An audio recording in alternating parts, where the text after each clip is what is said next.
It has begun!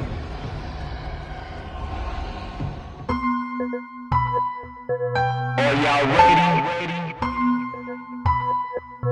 Well, this is what you tune in to.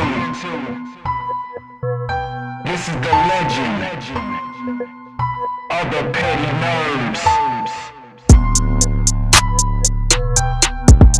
Y'all ready to dive in? Y'all ready to get petty? Deadpool versus Spider-Man. Batman versus Superman. This is what we get in. Let's get petty. Let's get petty. Let's get petty. Let's get petty. What's going on, everybody? This is your man Dre Mack with another episode 2 of the Legend of the Petty Nerds. And again, you already know I got my brother Rico Suave in the house. Here we are. We back. So episode 2 is the curse of the variant covers. Now, I know people probably thinking like, why is the variant cover a curse or the special covers? But that's what we're gonna talk about today, because honestly, let's just be real. Variant covers are probably the most pettiest thing a comic book company could put out, because you're going to go look and try to get every single variant cover like I did to find out that one of those variant covers is going to be expensive as hell, and your number one that's supposed to be expensive or supposed to have a little value to it ain't gonna be worth jack. But we're gonna get into it. And I'm gonna have Rico kind of explain, because we're gonna talk about the early covers first. So what we're gonna do, we're gonna talk about the early variant covers in the second print. So the first two we're gonna actually talk about is Amazing Spider-Man Annual 21 and everybody's favorite New Mutants 87. Go ahead, Rico, take it away. Okay. Now I'm not sure when the earliest variant covers are. I know that Amazing Fantasy number 15. Jack Kirby actually drew that cover, but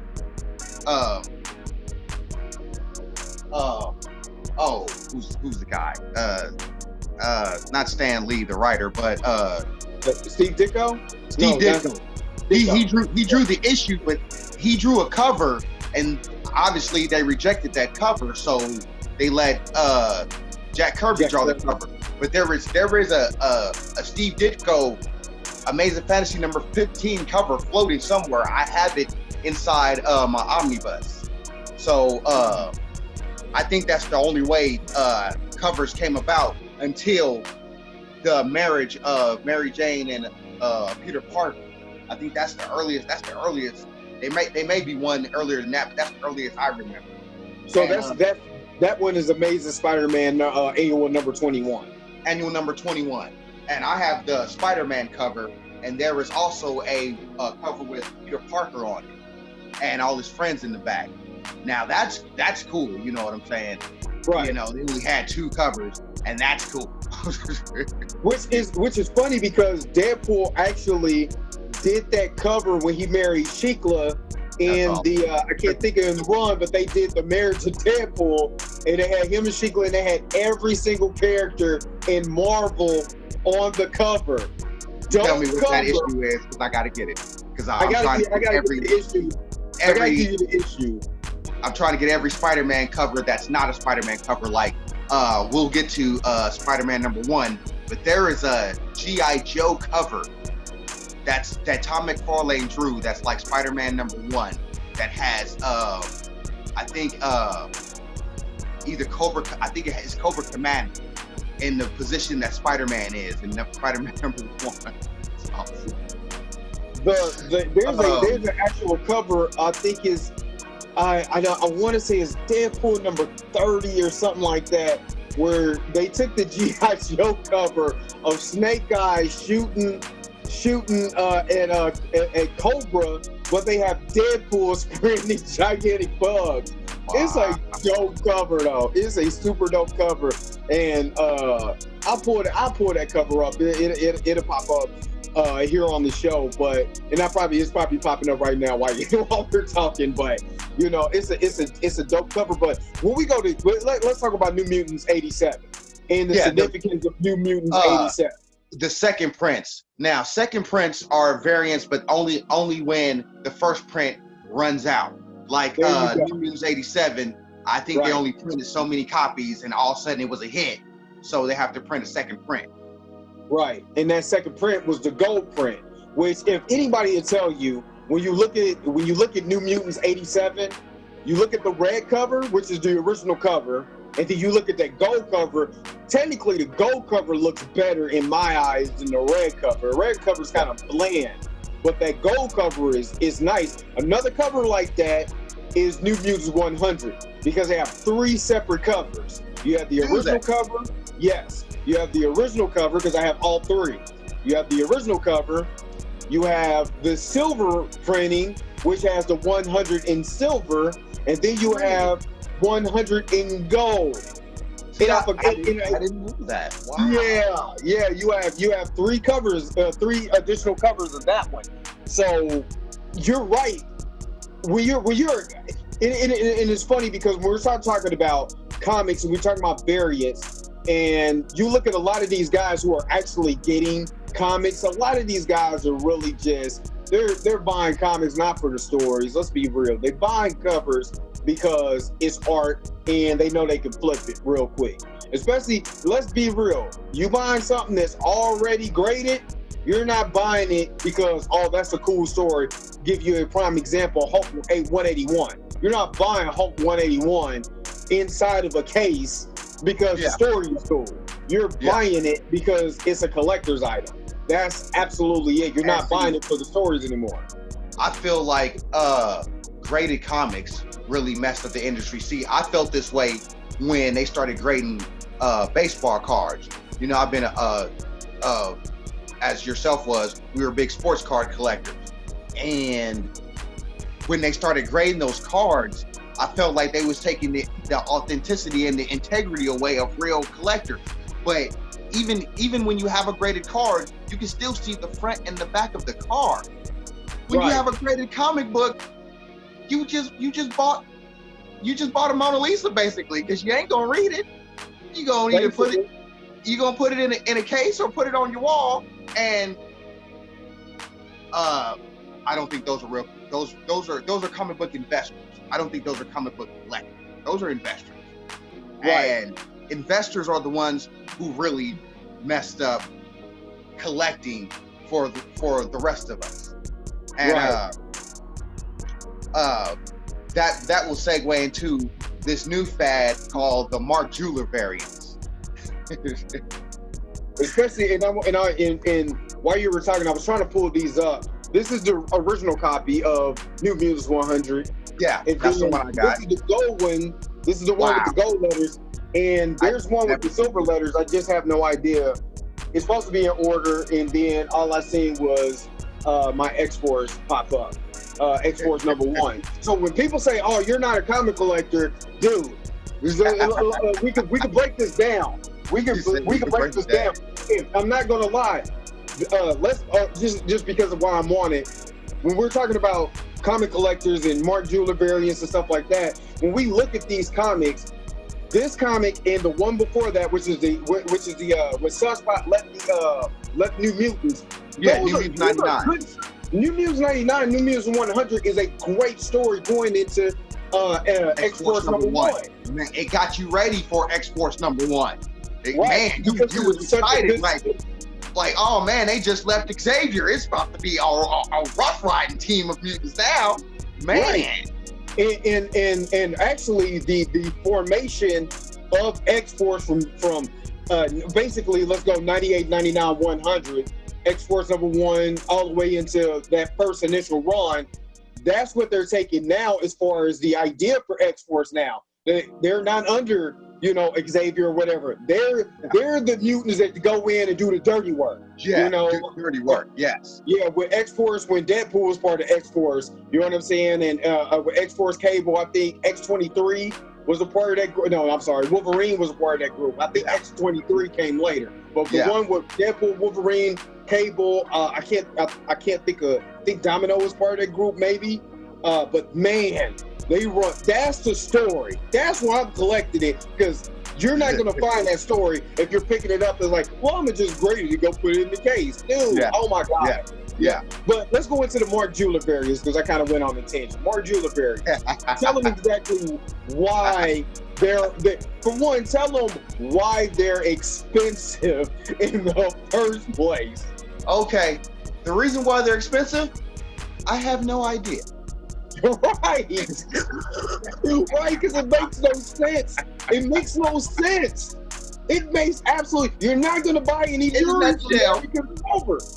I have no idea. Now, let's explain what a Mark Jeweler variant is, because I know a lot of them like, what is that? Okay, I think either from 1975 or 1976 to, I think, early 90s, there was an insert called Mark Jewelers, where they sold wedding rings, engagement rings, and class rings.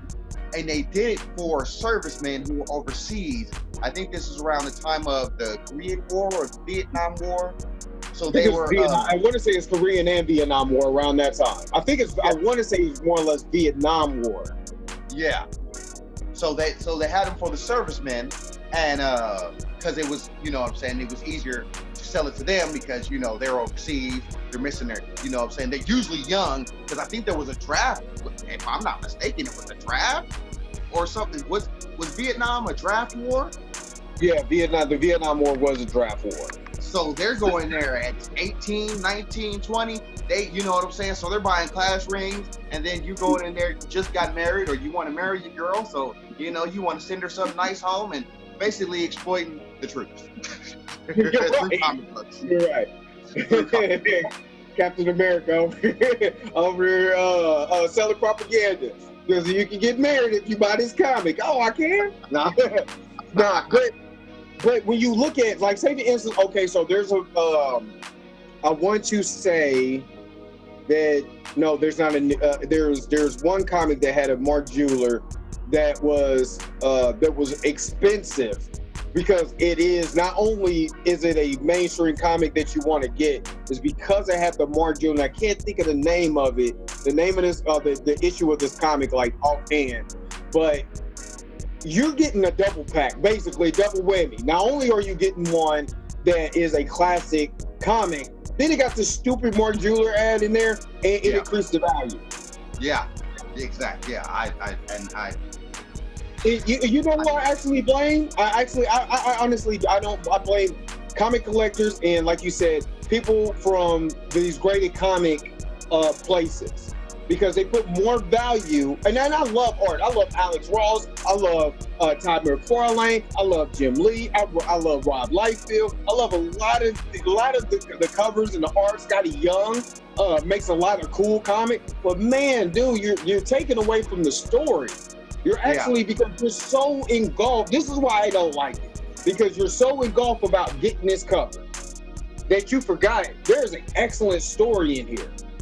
But you're so interested in, I got to give you a prime example. Ultimate Fallout #4. Yeah. Ultimate Fallout is a good story because it introduced Miles Morales as Spider-Man. What's bad about it is that you're going to have to pay $100 just to get #4. Why? Unless you want the cover, that I got that shows his actual face, which to me is a better cover. Right. And that one is cheaper. You know what I'm saying? It's way cheaper.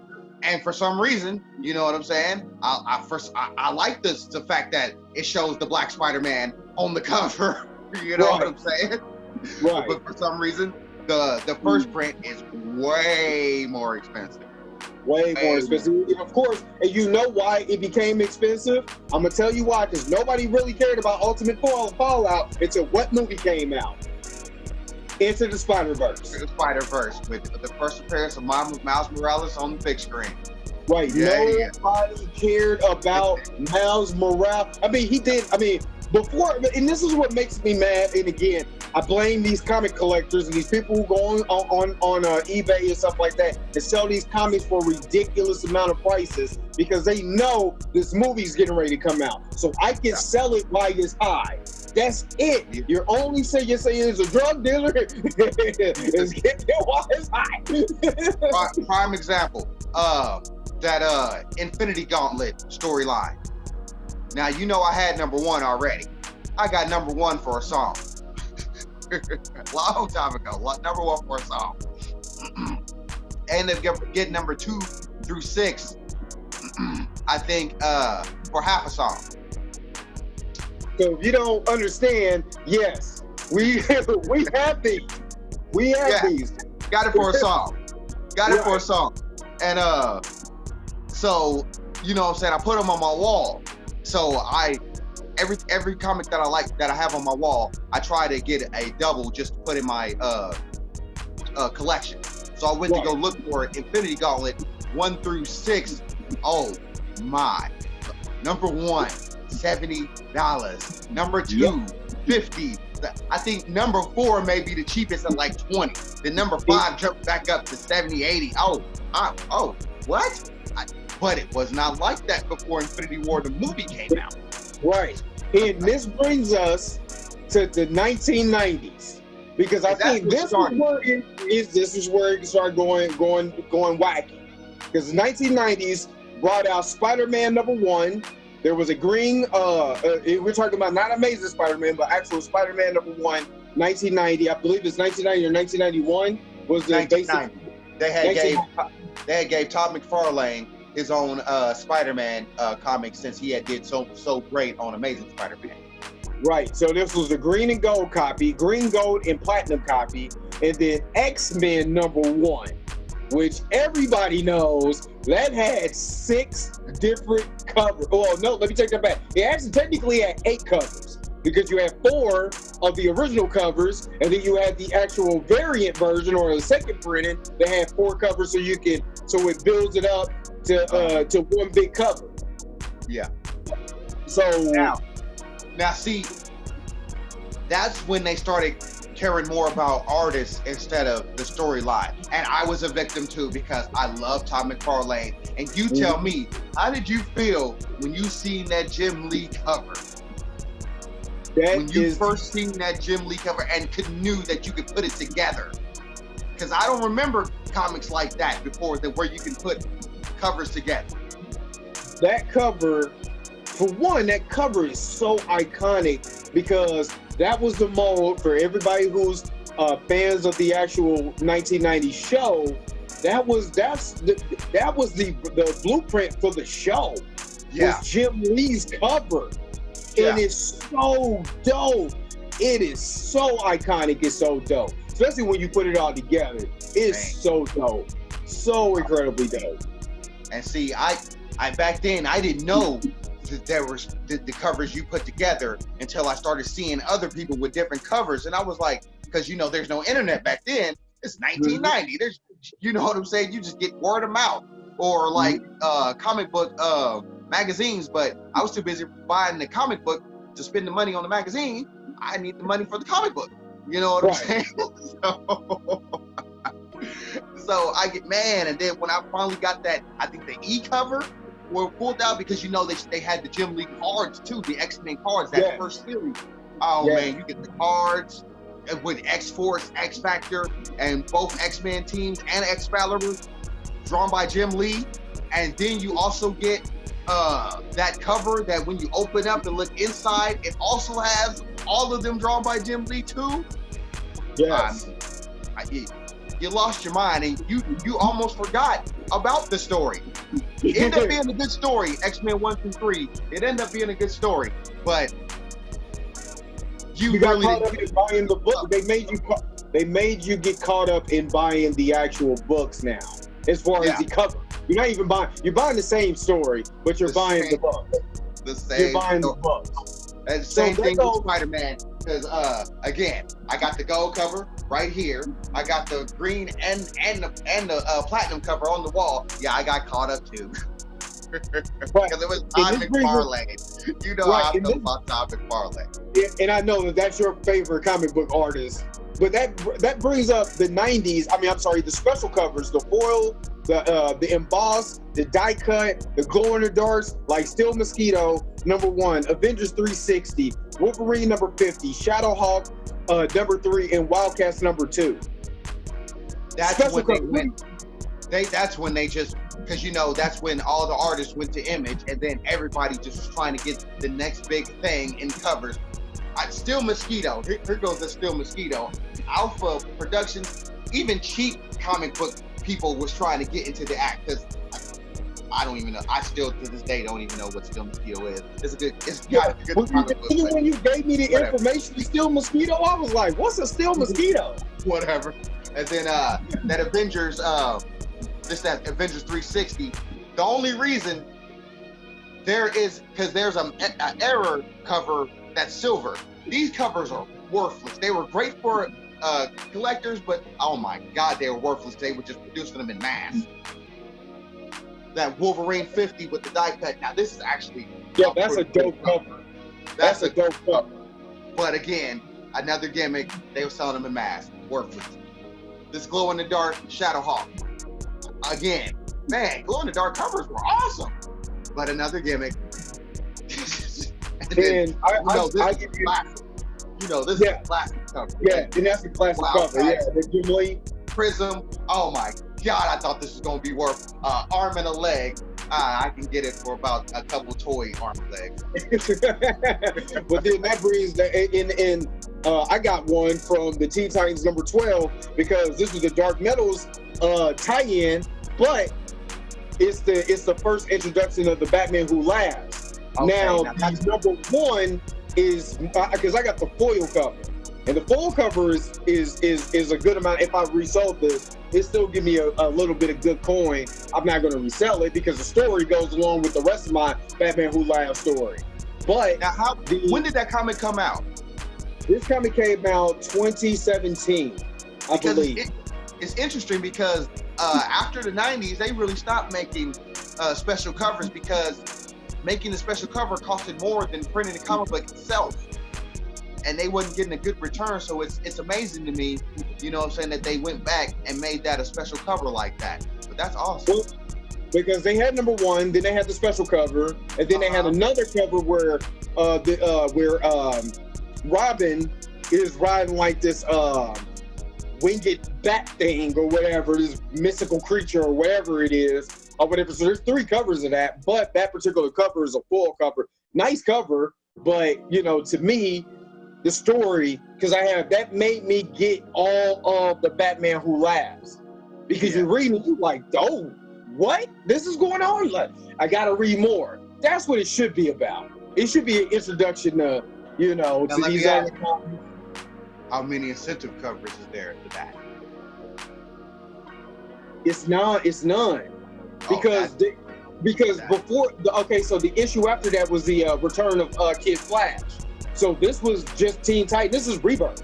So this was the Rebirth of Teen. They wasn't expecting to look at that particular comic and be like, oh, let me get you an incentive cover. Let me get you this cover. Let me get you 3 covers. Original, full, and then the second print. And that was it. That's actually the incentive cover.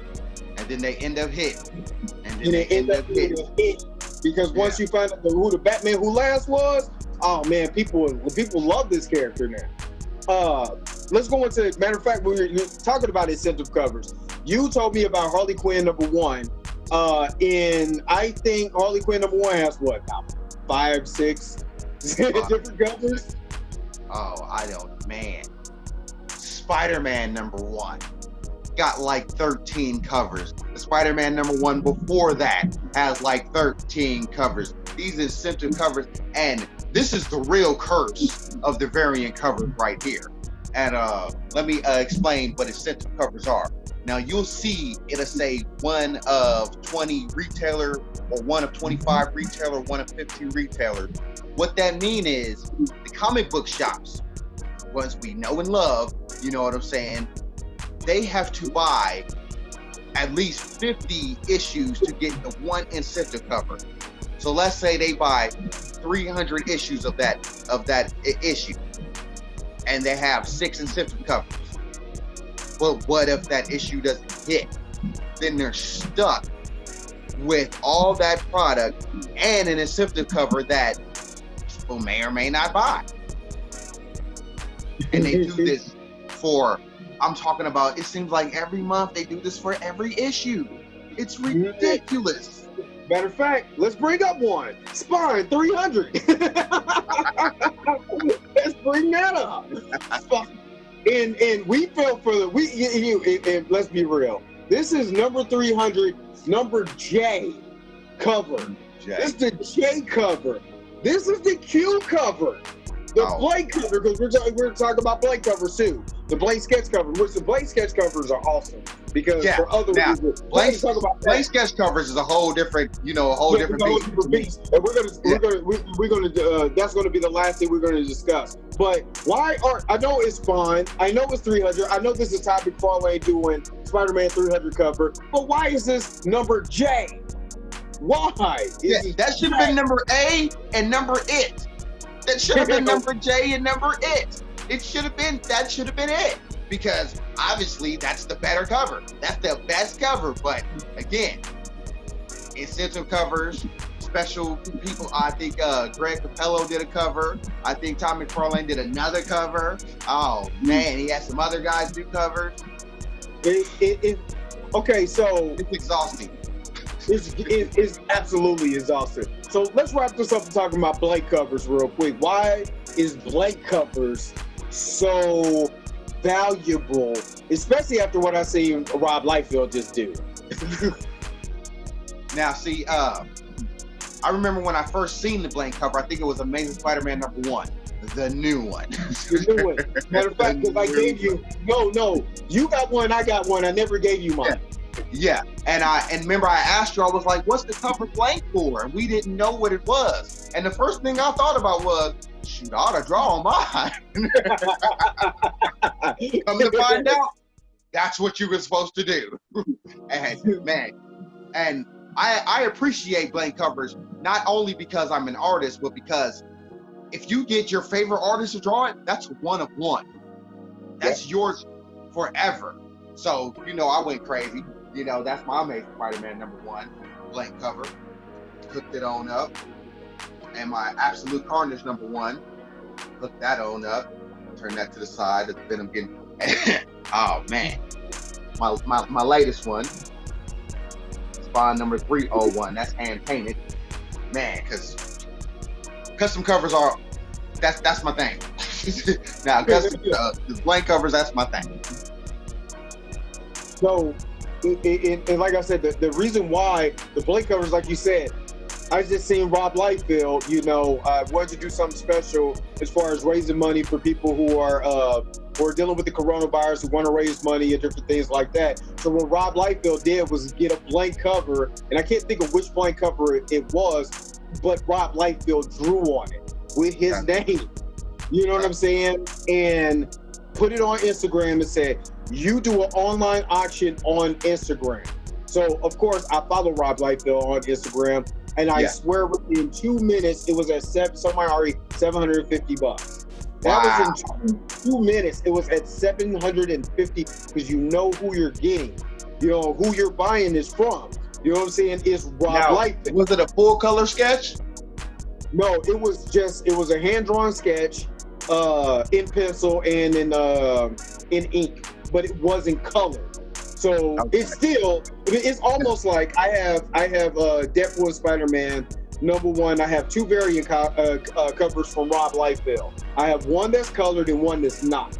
Okay. So it's dope, but it's the way that he did it. And it's Rob Liefeld. So if I had money just to, to donate like that, without having to worry about buying essentials, I would have been all over that.